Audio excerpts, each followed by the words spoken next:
다시 불러드리는 거 잘 보세요. 흘러내리는 눈물의 의미를 이제 난 알 수 있겠소. 죽어가는 영혼 바라보시는 아버지의 마음. 이제 더 이상 바라볼 수 없소. 그들에게 나 달려가겠소. 영원한 생명 그 십자가 나 따라가오. 세상 날 버려도 지쳐 쓰러져도 나 놓을 수 없는 십자가. 생명을 구할 수만 있다면, 그들 주를 볼 수 있다면 나의 생명이라도 두고 가겠소. 주님 가신 그 길처럼 단 한 번만이라도 아버지 위에 아낌없이 드릴 테요. 네, 이런 가사입니다. 오늘 기적으로 사는 인생, 이렇게 제목을 좀 잡았습니다. 우리가 살아가는 인생길에서 여러 가지 상황들을 만나죠. 나름대로 각자의 삶을 살아간다고 하지만은 가만히 따져놓고 보면 사실 제 힘으로 사는 사람 아무도 없어요. 그렇죠? 내가 태어날 때부터 내 마음대로 태어난 것 아니죠. 하나님께서 보내주셨으니 우리가 이 세상에 있는 것이고, 그리고 내가 만든 힘이 아니죠. 하나님 주신 힘으로 우리가 이야기하고 살아가고 있는 것입니다. 그리고 우리의 사는 그 요정, 그 순간순간에 정말 우리가 알지 못하는 그런 어떤 이상한 거 해야 되죠. 그 당연한 하나님이 주시는 그 놀라운 도우심, 그 기적, 그것까지 우리는 살아가고 있다라는 것이 우리 모두의 지금 공통된 고백인 줄로 저는 믿습니다. 어느 의과대학의 유명한 교수님이 학생들에게 이런 질문을 했대요. 여기 한 부부가 있는데 남편은 매독에 걸렸고 아내는 심한 폐결핵에 걸렸다. 이 가정의 아이가 넷인데 폐결핵에 걸려있는 한 아이는 며칠 전에 죽었고 나머지 셋도 폐결핵에 걸려 별로 살 가망이 없다. 그런데 그 폐결핵에 걸린 어머니가 또 임신을 했다. 어떻게 하겠는가? 이 정도면 낙태할 충분한 이유가 되겠는가? 의과대 학생들에게 이 교수님은 의료윤리를 따지는 그런 질문이었기도 했죠. 여러분 같으면 이 질문 앞에서 어떻게 대답하실 것인지 한번 생각해 보세요. 어느 한 의과대 학생이 손을 딱 들면서 당연히 낙태해야겠죠. 그렇게 이해를 했답니다. 그때 이 의과대학의 교수님이 그 학생 보고, 그래, 너는 지금 베토벤을 죽였다. 그렇게 얘기합니다. 베토벤이 태어난 환경, 가정 환경, 베토벤이 경험했던 그 삶의 자체를 여러분 잘 아시죠? 그런 환경 속에서 베토벤은 태어났고 정말 순간순간 하나님의 인도하심 속에서 그는 살았고 그 위대한 음악들을 써내고 했습니다.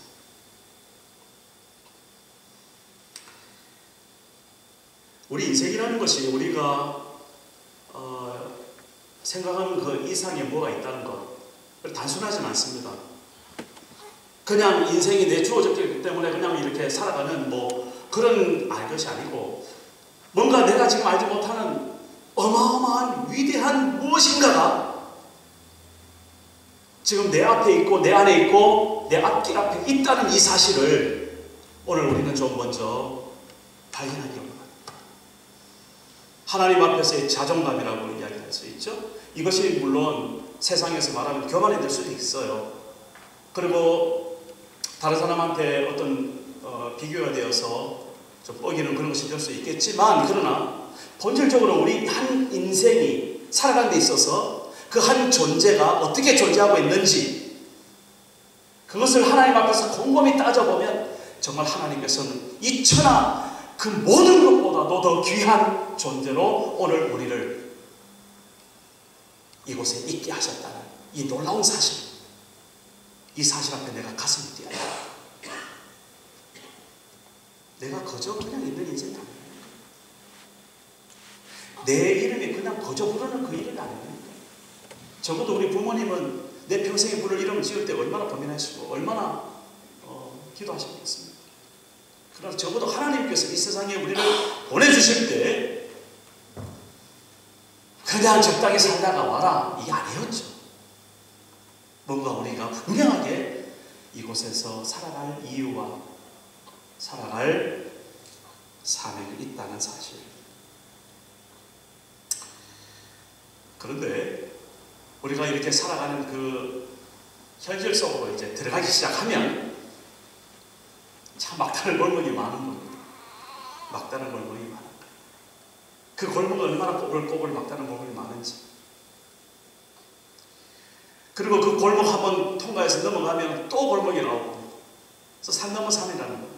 벼랑 넘어 벼랑이. 그게 인생길이 그렇더라고요. 보니까.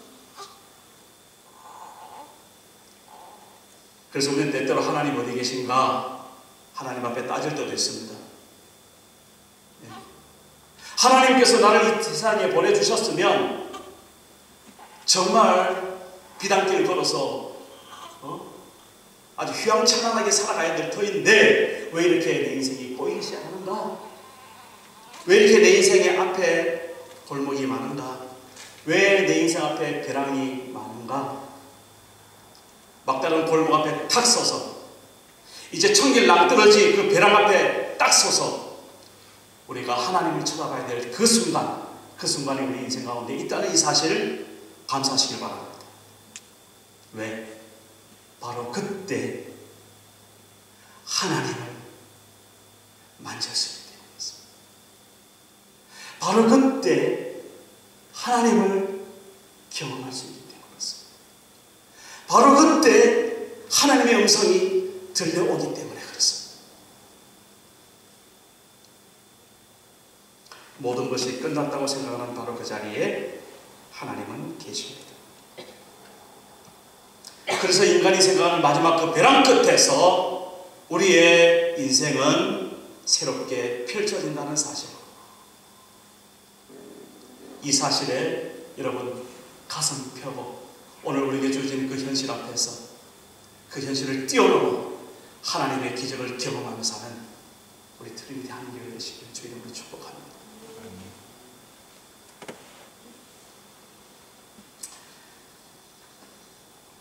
홍해가 언제 갈라졌어요? 여러분 잘 아시죠? 출애굽기에 홍해가 바다가 쫙 갈라질 거예요. 언제 갈라졌습니까?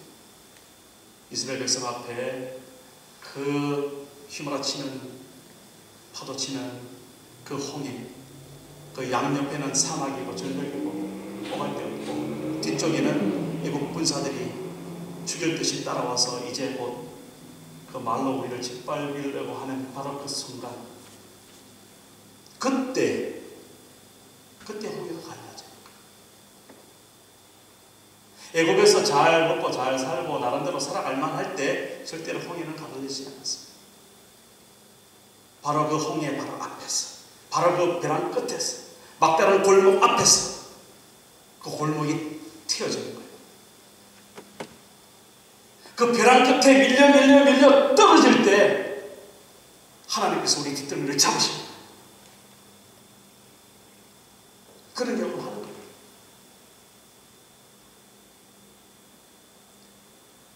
뛰어내릴 벼랑이다 싶으면 뛰어내려야 됩니다. 뛰어내리는 거예요. 안 죽어요. 뛰어내려 본 사람은 알아요. 한번 뛰어내려 보세요. 안 죽어요. 하나님이 잡으세요. 바로 그때 잡으세요. 홍해는 바로 그런 위기일발 속에 홍해는 갈라집니다. 이스라엘 백성들이 광야에 다닐 때 물이 없어서 정말 그 목말라 헤매고 있을 때 그때 생수가 터지는 겁니다. 만나가 언제 내립니까? 먹을 것이 없을 때 만나가 내립니다. 가진 것 있을 때는 만나가 내릴 이유가 없죠. 위기가 없으면 기적도 없습니다. 따라서 우리 인생의 위기가 몰아칠 때, 내 앞에 벼랑이 있을 때, 내 앞에 골목이 막다른 골목이 있을 때 그때 기대하시기 바랍니다. 개봉박도 하나님의 기적이 우리에게 임한다는 사실. 거기서 주저앉고 두려워 떨면 그건 안 되는 것이죠. 그러면 기적을 경험하고 그 기적을 누릴 자격이 안 된다고 저는 그렇게 말하고 싶거든요. 그럼에도 불구하고 하나님이 살려주시긴 하지만, 그러나 때때로 우리가 그런 막다른 골목 앞에서, 그런 벼랑 끝에서 두 팔 벌려 하나님 앞에 기도하고 뛰어내릴 수 있는 그런 믿음의 용기, 하나님께서 그 상황을 보고 계신다는 사실, 하나님을 신뢰하시는 우리 되기를 바랍니다. 시편 91편 1절에서 4절을 읽을게요. 지존자의 은밀한 곳에 거하는 자는 전능하신 자의 그늘 아래 거하리로다. 내가 여호와를 가리켜 말하기를 저는 나의 피난처요 나의 요새요 나의 의뢰하는 하나님이라 하리니 이는 저가 너를 새 사냥꾼의 올무에서와 극한 영병에서 건지실 것이미로다. 저가 너를 그 깃으로 덮으시리니 네가 그 날개 아래 피하리로다. 극한 위기 속에서 하나님의 그 날개 아래 보호하심을 입는 그런 사람이 하나님의 자녀들이죠. 저는 여러분들을 볼 때마다 정말 이처럼 이런 하나님의 자녀가 어디 있나 마음에 그런 마음이 드는 거예요. 그냥 드는 거예요. 하나님께서 우리를 보호하시고 우리를 품어주시다는 이 사실 앞에 오늘도 감사와 찬송이 있겠습니다. 따라서 우리의 인생을 함부로 속단하지 말아요. 함부로 결정하지 말아요. 하나님 앞에 맡기시고 하나님께서 인도하신 대로 순종만 하는 것이지, 내가 길을 만들고 내가 재단하고 내가 하나님 대신할 수는 없는 것입니다. 하나님께서 내 앞길을 인도하는 그 순간순간마다 하나님 앞에 순종하고 따라가기만 하면 그 길 자체를 들어볼 때마다 하나님께서 여기까지 나를 인도하셨구나, 에베네셀의 하나님을 우리는 범용할 수 있다라는 것입니다. 우리는 그렇게 사는 것이죠. 오늘 한 여인을 소개하고 싶습니다. 이 여인은 엘리사 시대의 한 여인이었는데 그 남편은 신학생이었던 것 같아요. 엘리사를 따라다니면서 공부했던 그 문화에 있던 한 사람이었는데, 이 사람이 두 아들 남겨두고 그냥 시부른 아내 놔두고 그냥 죽어버렸어요. 하나님이 데려가셨는데 도저히 살 길이 없으니까 야금야금 빚도 지고 이제 말하자면 이 한 여인에게 벼랑 끝이 딱 보이는 거예요. 막다른 골목이 딱 오는 겁니다. 어떤 막다른 골목이냐면 빚 갚지 않으면 한 사람이 나타나가지고 채주죠. 내가 네 두 아들 노예로 삼겠다. 딱 나서는 겁니다. 벼랑 발끝에서 이제 오금이 저려오는 겁니다. 그랬을 때 이 여인이 엘리사를 찾아가서 말했죠. 쉬운 성경에는 그냥 말했습니다 이렇게 나오는데, 사실은 우리 개역 개정 그전 번역도 보면은 그 엘리사에게 가서 부르짖어 자기 사정을 고했다 이렇게 나옵니다. 부르짖었다. 그 부르짖었다는 말이 나와요. 그 부르짖었다는 말은 사실은 어디서 응용하면 그냥 집 지키는 개가 그냥 사냥없이 부르짖는 그걸 말하는 거예요. 오직 답답했으면, 오직 안타까웠으면, 오직 급했으면 엘리사에게 가서 부르짖어 말했습니다. 이걸 우리가 오늘 어떻게 받아들입니까? 그냥 기도하는 것이죠. 그런 거죠. 기도했습니다. 하나님 앞에 기도하는 것이죠. 어떻게 기도했습니까? 부르짖어 기도했습니다. 엘리사가 그 사정을 들어보고 이야기합니다. 동네에 가서 빈 것을 다 빌려. 그 전에 먼저 너 뭐 가지고 있니? 내가 어떻게 도와줄까? 네 가지고 있는 건 무엇이니? 그러니까 이연이 대답이, 내가 기름 한 항아리, 기름 한 동이, 기름 한 그릇, 이것이 나의 재산의 전부입니다. 그랬더니 엘리사가 이곳에 다니면서 빈 것을 다 빌려줬습니다. 그리고 그 빈 것을 다 빌려가지고 네 두 아들과 함께 방에 들어가서 어떻게 하고 문을 닫고 거기서 기름을 한번 쏟아봐라. 그러잖아. 자기가 가지고 있는 그릇을 딱 들고 그 빈 그릇에 하나하나 쏟아부는 거예요. 바로 기적은 그런 거였었습니다. 그 가지고 있던 조그마한 한 그릇의 그 기름이 끊어지지 않고 그 빌려온 그릇에 다 차는 거예요. 차는 거예요. 기름이 차는 거예요. 이걸 어떻게 제가 설명해 드리겠습니까? 그냥 기적인 거예요. 우리가 그냥 멀쩡히 이렇게 대낮에 섬쉬고 살아있듯이 그냥 그렇게 그 일이 일어나는 겁니다. 이거 말로 설명할 수가 없어요. 내 논리로, 내 이성으로, 내 경험으로는 어떻게 표현할 길이 없습니다. 그런데 기름은 나오는 겁니다. 언제까지? 그 빌린 그릇에 다 찰 때까지. 한 아들이 딱 잡고 이제 그릇도 없냐 엄마가 물어보니까 엄마 빌린 그릇 다 찼네. 다 찼어요. 그 순간 기름이 딱 끊어지고 그리고 엘리사가 다시 이야기를 합니다. 네가 이제는 이 기름 다 팔아서 너와 네 아들, 두 아들 생활비를 해라. 이게 오늘 본문.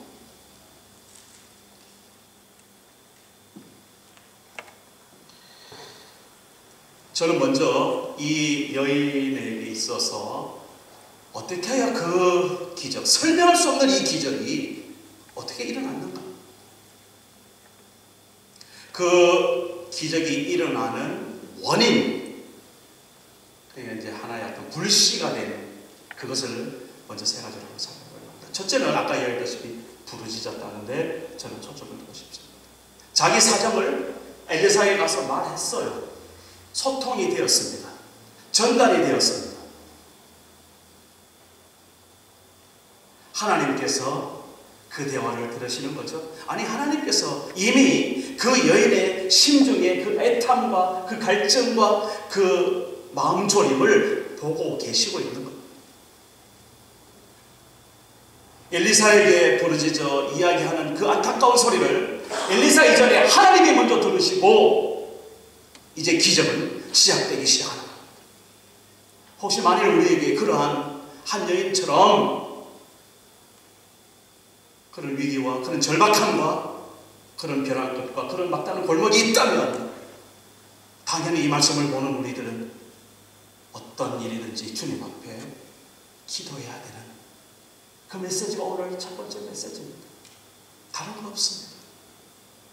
우리가 기적을 경험하려면 어차피 사는 인생이 내 힘으로 사는 것이 아니라 기적으로 사는 인생인데 그 기적을 정말 하나님 앞에 아름답게 풍성하게 경험하려면 하나님 앞에 엎드리고 기도하는 그런 사람, 그런 사람에게 하나님의 기적이 쏟아 부어지고 그 기적을 기적으로 알고 그 기적을 통해서 하나님을 찬양하고 그 기적을 통해서 하나님께 영광을 돌리는 주님의 귀한 사람들이 되어지는 줄로 믿습니다.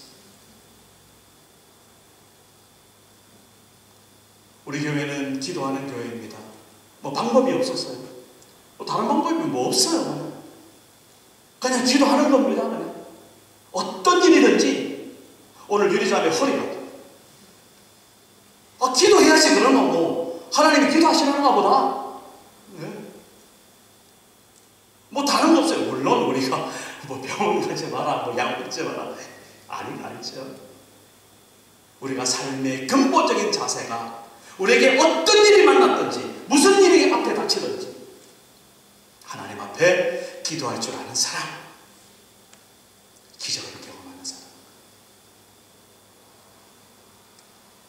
두 번째는 이 엘리사가 이렇게 물어봅니다. 네가 가지고 있는 것이 무엇인가? 내가 너를 어떻게 도와줄까? 네가 가지고 있는 것이 무엇인가? 이렇게 물어봅니다. 그 기적이라는 불씨가 자기가 가지고 있던 기름 한 그릇이었어요. 사소한 것이었습니다. 어떻게 말하면 물론 그 기름값이 얼마나 대단했는지 저는 잘 모르겠어요. 그러나 자기가 가지고 있는 그 모든 전부, 그것이 기름 한 그릇이었고, 그리고 어떤 빚을 갚지 못해서 두 아들까지 빼앗기기 바로 직전에 가지고 있는 것, 뭐 얼마나 대단했겠습니까? 그러나 엘리사는 그 한 여인에게 네가 지금 가지고 있는 것, 그것을 물어보신단 말이에요. 기적은 어디서 나옵니까? 하나님이 허락하시죠. 물론 그 하나님께서 그 가지고 있는, 자기가 가지고 있는 그 사소한 것, 그것을 통해서 하나님의 기적을 이루신다는 사실. 그래서 일단은 자기를 한번 돌아보셨다. 기도하면서 주님, 제가 기도합니다. 엎드립니다. 저의 사정이 이렇습니다. 그 다음에 2차로 하나님 앞에 주님, 내 인생 이렇게 검토합니다. 내가 이렇게 가진 것이 있었군요. 하나님께서 나를 여기까지 이렇게 인도하셨군요.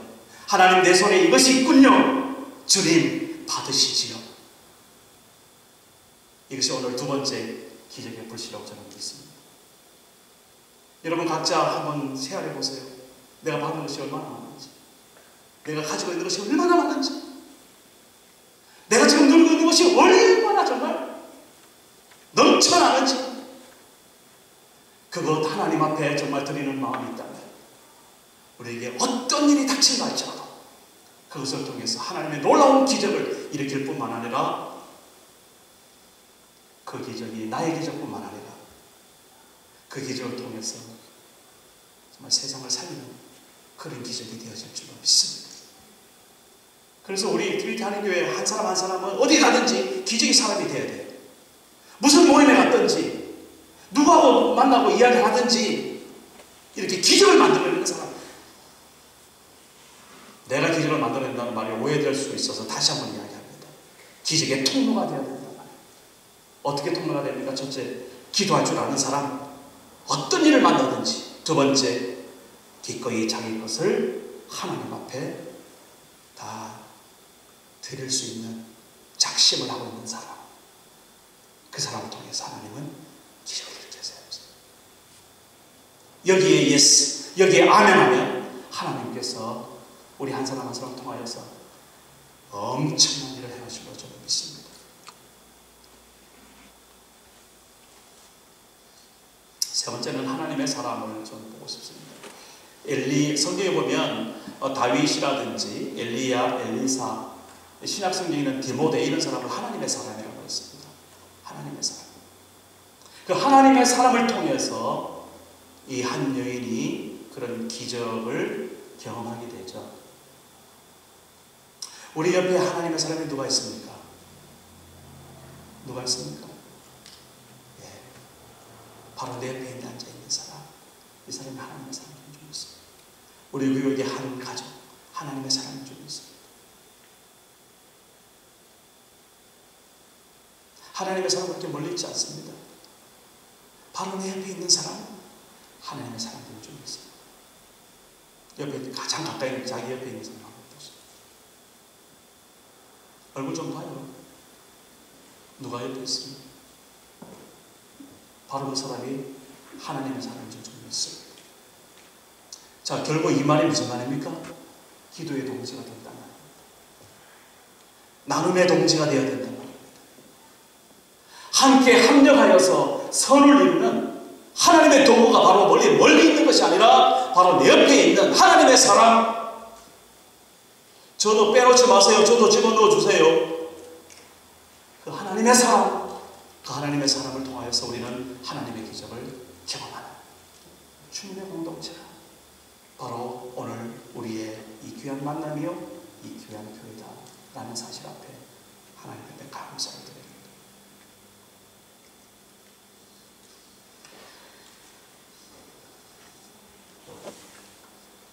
하나님께서 우리를 통하여서 무슨 일을 이루실 것인지, 어떤 기적을 이루실 것인지 우리는 다 헤아릴 수 없습니다. 그러나 적어도 오늘 이후로 우리 앞에 어떤 파도가 친다 할지라도, 어떤 풍랑이 몰아친다 할지라도, 어떤 막다른 골목이 내 앞에 있다 할지라도 어떤 천길랑 떨어진 벼락이 있다 할지라도 두려워하지 마시고 바로 그 자리에서 기도의 자리를 만드시고 바로 그 자리에서 자기의 것을 주님 앞에 다시 한번 헌신하며 바로 그 자리에서 하나님의 기도의 동역자들과 함께 믿음의 생활을 하는 우리 귀한 성도 되시기를 다시 한번 축복합니다. 기도할 때마다 제가 마음에 간직하고 있는 문구가 있어서 제가 읽어보겠습니다. 편안한 생활을 인하여 기도하지 말고 강한 사람이 되기 위하여 기도하라. 자기 힘에 맞는 일을 달라고 기도하지 말고 자기 일에 맞는 힘을 달라고 기도하라. 잘 믿게 해달라고 기도하지 말고 믿는 바를 실천할 수 있는 용기를 달라고 기도하라. 오래 살기를 기도하지 말고 살아있는 동안 전력을 다하고 최선을 다할 수 있도록 기도하라. 진열대에 장식되는 미랄이 되도록 기도하지 말고 땅속에 묻히는 미랄이 되도록 기도하라. 마태복음에 7장이 이렇게 말씀하시죠. 구하라 그러면 얻을 것이요, 찾으라 그러면 찾아질 것이고, 도대로라 그러면 열릴 것이다. 구하는 이마다 얻을 것이고, 찾는 이에게 찾게 될 것이고, 두드린 자에게 열려질 것이다. 기도합니다.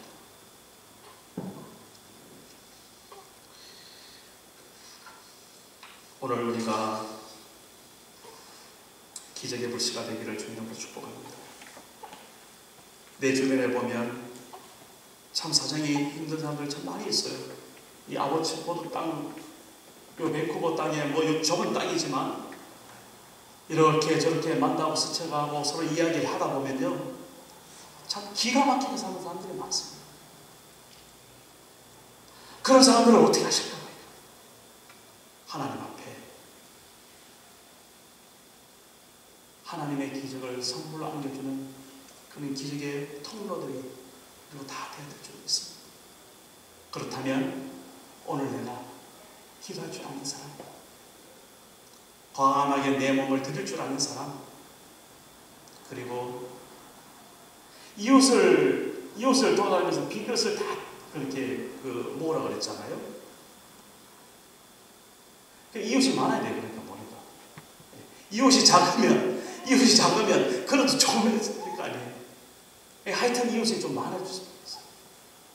그 빈 것을 다 모아 거기에 가득 기름을 채워서 그거 팔아서 오늘 이 여인은 자기하고 두 자녀 생활비로 썼지만 그게 아니라 이제 그 빌려준 사람까지 몫을 다 쳐서 돌려주고, 그래서 나 때문에 아버츠포드가 살고 밴쿠버가 살고 우리 하나님의 나라가 세워지는 그런 하나님의 사람, 하나님의 나라를 세우는 사람들 되시길 주님으로 축복합니다. 이사야서 54장 1절에서 31절 제가 읽고 마치겠습니다. 잉태하지 못하며 출산하지 못한 너는 노래할지어다. 산고를 긋지 못한 너는 외쳐 노래할지어다. 이는 홀로 된 여인의 자식이 남편 있는 자의 자식보다 많음이라 여호와께서 말씀하셨느니라. 내 장막터를 넓히며 내 초소의 휘장을 아끼지 말고 널리 펴되 너의 줄을 길게 하며 너의 말뚝을 견고히 할지어다. 이는 네가 좌우로 퍼지며 내 자손은 열방을 얻으며 황폐한 성읍들을 사람 살 곳이 되게 할 것이다. 이 황폐한 땅에 정말 사람 살 만한 곳이 되어야지 그런 기적을 만드는 우리 모두 되시길 주 이름으로 축복합니다. 기도하겠습니다. 하나님 아버지, 우리가 살아가면서 우리에게 주어진 인생을 오늘 다시 한번 검토해 보기를 원합니다. 때때로 내 앞에 힘듦이 있고 어려움이 있고 약함이 있고 궁핍함이 있고 막다름이 있고 떨어지는 변형이 있다 할지라도 아버지 하나님 두려워하지 않게 하여 주시옵소서. 그 자리가 기도의 자리인 줄 알고 하나님 앞에 부르짖어 기도하는 저희들 되게 하여 주옵소서. 아버지 하나님, 나의 모든 것을 주님 앞에 먼저 드리기를 원합니다. 열어보기를 원합니다. 하나님 받으셔서 주님의 귀한 기적의 통로, 축복의 통로로 나를 삼아 주시옵소서. 아버지 하나님, 우리 모든 이웃들에게 정말 유익을 끼치고 주님을 증거하고 함께 하나님의 나라를 세워가는 저희들 되게 하여 주옵소서. 우리 구주 예수 그리스도의 이름으로 기도드리옵나이다. 아멘.